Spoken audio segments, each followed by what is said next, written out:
প্ৰতিদিনে ৫টাকৈ দৰ্শকৰ ভিৰ হিয়াৰ আমঠু জুবিন গাৰ্গৰ শেহতীয়া ছবি ৰৈ ৰৈ বিনালে উপভোগ কৰিলে অশ্ৰুসিক্ত নয়নেৰে দৰ্শকৰ বিপুল সঁহাৰি সমগ্ৰ অসমৰ চিত্ৰগৃহত হাৰ্টথ্ৰব জুবিন গাৰ্গৰ পৰিচালিত আৰু অভিনীত চিনেমা ৰৈ ৰৈ বিনালে অসমৰ ছবিগৃহত ৫-৬টাকৈ দৰ্শনী উপভোগ কৰিলে অসমবাসী দৰ্শক ৰাইজে।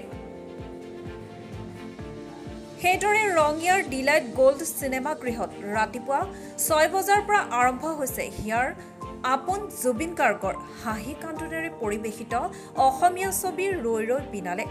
বহু আৱেগভৰা মনেৰে চিনেমাখন চাই অশ্ৰুসিক্ত নয়নেৰে উপভোগ কৰিলে অসমবাসী ৰাইজে। এই চিনেমাখনে বিশ্ব অভিলেখ সৃষ্টি কৰিব বুলি সকলোৰে ধাৰণা।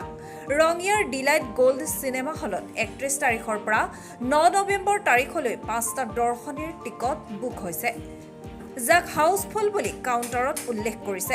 জুবিন গাৰ্গৰ এই চিনেমাখনে বিশ্ব অভিলেখ কৰিব বুলি সৰ্বসাধাৰণ বিদিত।